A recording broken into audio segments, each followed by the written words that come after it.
The night air was thick with tension as my daughter Emily and I embarked on a late-night drive. It was one of those restless evenings when neither of us could find solace in the stillness of our home. So, we decided to take a drive, hoping the empty roads would offer some form of relief. The clock on the dashboard read 1:37 a.m. as we cruised along the winding country roads, the headlights piercing through the inky darkness. The only sounds were the hum of the engine and Emily's soft sighs as she stared out the window, lost in her thoughts. As we ventured deeper into the heart of the countryside, a sense of isolation settled over us. It was as if the world had disappeared, leaving us to navigate a realm cloaked in obscurity. I couldn't help but feel an unease that seemed to mirror Emily's somber mood. Then, just as the tension was becoming unbearable, we saw her, a young girl, no older than Emily, standing on the side of the road. Her silhouette was hauntingly illuminated by our car's headlights, her figure shrouded in an eerie mist. I slammed on the brakes, my heart racing, as we both gasped in unison. The girl appeared to be crying, her shoulders heaving with each sob. Her appearance was unsettlingly familiar, as if we had crossed paths with her before. "Should we stop?" Emily asked, her voice trembling. I hesitated, torn between compassion and caution. It was late, and we were in the middle of nowhere. Something about the situation didn't sit right with me, but I couldn't bear to see a young girl in distress. "Stay in the car," I told Emily, my voice a shaky reassurance. I cautiously stepped out onto the desolate road, the chill of the night air sending a shiver down my spine. The girl's cries grew louder as I approached, her tears glistening in the pale moonlight. "Are you okay, sweetheart?" I asked gently, my concern genuine. The girl turned toward me, her eyes swollen and red from crying. Her gaze was vacant, and she seemed to be struggling to find her voice. She reached out a trembling hand as if pleading for help. I took a step closer, my motherly instincts kicking in, when suddenly, the girl disappeared. One moment she was there, and the next, she was gone, leaving only the haunting echo of her cries. I stumbled back, my heart pounding in my chest as I scanned the empty road, but there was no trace of the girl. Confusion and fear swirled within me as I rushed back to the car, where Emily sat wide-eyed and trembling. "What happened?" Emily asked, her voice quivering. "I don't know," I admitted, my mind racing to comprehend the inexplicable encounter. As we continued our drive, my thoughts were consumed by the enigmatic girl we had seen. It was as if she had vanished into thin air, leaving behind an unsettling mystery that refused to be ignored. Minutes turned into hours as we navigated the winding roads, but the night seemed endless. To our astonishment, we saw her again, standing on the side of the road, her figure bathed in the ethereal glow of the moonlight. My heart leapt into my throat as I braked once more, my hands trembling on the steering wheel. Emily and I exchanged terrified glances as we realized that the girl was the same one we had encountered earlier. This time, Emily refused to let me go alone. With trepidation, we both stepped out of the car, our hearts pounding in unison. The girl's cries grew louder, and we cautiously approached, desperate to understand her plight. "Please help me," she finally whispered, her voice trembling with an otherworldly chill. My maternal instincts urged me to reach out, but doubt gnawed at the edges of my mind. Before I could make a decision, the girl vanished once more, her cries fading into the night. This macabre dance continued throughout the long hours of the night. We saw her repeatedly, each time drawing us closer with her cries before disappearing into the darkness. Each encounter left us more bewildered and terrified than the last. By the time the first light of dawn began to break, we were exhausted, emotionally drained, and haunted by the relentless apparition of the girl. As we finally made our way home, the memory of that fateful night lingered like a ghostly spectre, a reminder that some mysteries are destined to remain unsolved, and some encounters can never be explained.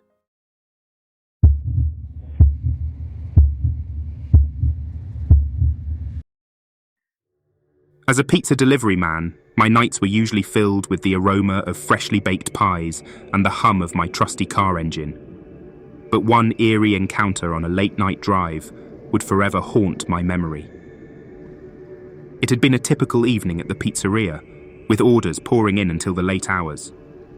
My buddy Jake, a fellow delivery driver, decided to join me for a ride-along on this particular night. We had known each other for years, and sharing stories about our bizarre delivery experiences was a common pastime during our shifts. Around midnight, we received an order for a pizza delivery that was out of our usual delivery zone. With a half-hearted complaint about the long drive, I grabbed the pizza box and Jake hopped into the passenger seat. We set off into the night, following the GPS directions to an address that seemed impossibly distant. The route took us through winding country roads, shrouded in darkness and surrounded by dense woods. The only source of light was the pale glow of our headlights, barely illuminating the road ahead. We passed the occasional dilapidated farmhouse, its windows blacked out, adding to the eerie atmosphere. As we navigated the lonely road, an unsettling sensation began to settle over me, and I couldn't shake the feeling that we were being watched. The silence in the car was deafening, and I could sense Jake growing equally uncomfortable. Just when we thought the journey couldn't get any stranger, the GPS indicated that we had arrived at our destination. We exchanged puzzled glances as we looked out into the inky darkness. There were no houses, no signs of civilization, nothing but the imposing woods that seemed to close in around us. Confused but determined to fulfill the order, I stepped out of the car with the pizza box in hand. Jake remained in the passenger seat, eyeing the surroundings warily.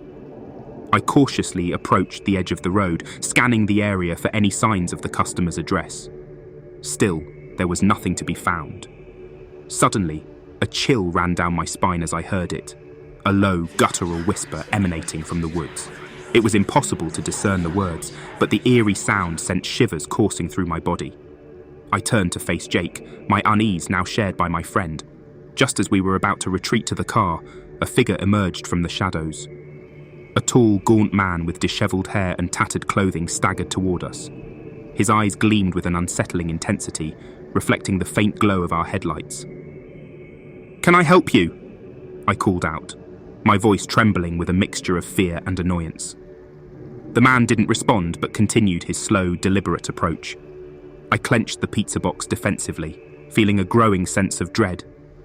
Jake had his hand on the car door, ready to make a hasty escape if necessary. As the man drew nearer, it became apparent that something was terribly wrong with him. His skin was pallid, and his face was etched with a grotesque grin that stretched unnaturally wide. It was a grin that seemed both manic and malevolent. Without warning, the man lunged toward us, his movements eerily fast. I stumbled backward, dropping the pizza box in the process. Jake yanked open the car door, and we both scrambled inside, my heart pounding in my chest. The man pounded on the car windows, his crazed eyes fixed on us with an unsettling hunger. I fumbled for the car keys and, with trembling hands, managed to start the engine. The tires squealed as I sped away from the nightmare unfolding in the woods. We didn't stop until we were miles away from that accursed place, panting and wide-eyed. The bizarre encounter left us shaken to our cores, and we could hardly believe the horror that had unfolded before our eyes. When we finally returned to the pizzeria, we were met with disbelief and skepticism as we recounted our harrowing experience.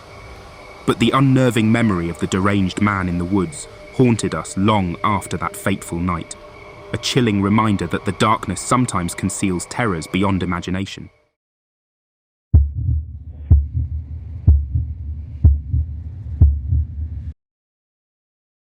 It was one of those bone-chilling nights when the world seemed shrouded in darkness and unease. I had just wrapped up a grueling shift at the factory, and all I wanted was to get home and bury myself under the warmth of my blankets. The clock on my dashboard stubbornly displayed 2:15 a.m., a reminder of the unearthly hour I found myself on the desolate road leading to my modest abode. The rain had been relentless, a ceaseless cascade that seemed to wash away the world's troubles but left a haunting chill in its wake. The windshield wipers dutifully swept away the water, their monotonous rhythm a stark contrast to the disquiet that gripped me. It was a route I had taken countless times, a meandering stretch of road that bordered a densely wooded area on one side and a yawning chasm on the other, a precipitous drop that led to a shadowy river below. The rhythmic patter of rain against the car's roof, accompanied by the hum of my engine, provided an eerie backdrop to my solitude. My only company was the undulating ribbon of road ahead, disappearing into obscurity with every twist and turn. The world outside was hidden behind a veil of darkness, save for the sickly glow of my headlights slicing through the night. As I navigated the winding road, my mind oscillated between weariness and the anticipation of reaching the sanctuary of home. The drive was becoming a blur, each mile an indistinguishable stretch of asphalt and looming trees. That's when it happened, a tiny pull-off. Nestled between the road and the menacing precipice caught my attention. A car sat there, a dark silhouette in the inky blackness, and something was undeniably wrong. Its headlights were extinguished, and it exuded an aura of abandonment.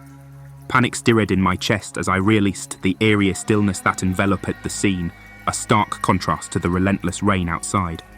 A morbid curiosity took hold, and my foot instinctively eased off the gas pedal. As I inched closer, the faint outline of a figure standing next to the car materialized before me. My breath caught in my throat, and my grip on the steering wheel tightened as a wave of terror washed over me. The headlights suddenly bathed the scene in an otherworldly glow, and the ghastly sight before me became all too clear.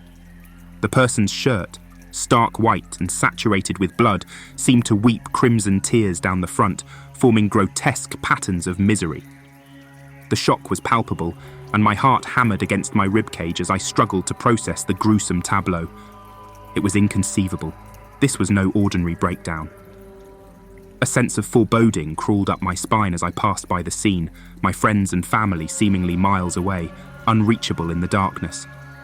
I couldn't leave it behind, not knowing what horrors might be unfolding before me. An overwhelming sense of responsibility gnawed at my conscience, urging me to act. I made a U-turn, my car's tires skimming the slick road as I returned to that desolate pull-off. Raindrops clung to the windows as I drew closer, and my heartbeat pounded in my ears. The man stood there, his body illuminated by my headlights, his shirt a grotesque canvas painted in blood. My trembling hands rolled down the window and I called out to him. "Are you okay?" I managed to choke out, my voice wavering in the heavy downpour and the relentless roar of the river below. He stared back at me, an unsettling calmness in his demeanor that contrasted with the gruesome tableau he presented. "I'm fine," he whispered, his words barely audible, swallowed by the tempest. But something was undeniably wrong. As I gazed at him, a creeping dread unfurled within me. There was a presence lurking just behind him, a malevolent shadow that seemed to coil and writhe in the stormy night. It was tall and disfigured, an aberration of form that defied the boundaries of human comprehension. My throat went dry, and my voice failed me as I saw that looming entity, grotesque and inscrutable, its presence sending shivers down my spine. The sense of impending doom was undeniable, and instinct took hold. I slowly rolled up the window, my hands trembling, and drove away, leaving behind the man and his ominous companion.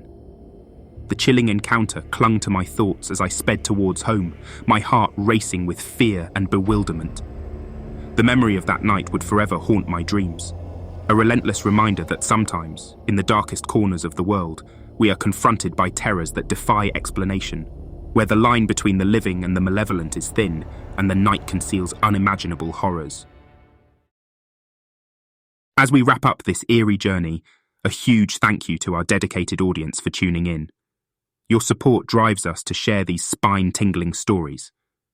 Remember, the darkness is always there, but through these tales, we face our fears together. Until next time, keep those lights on and doors locked. Thank you for watching.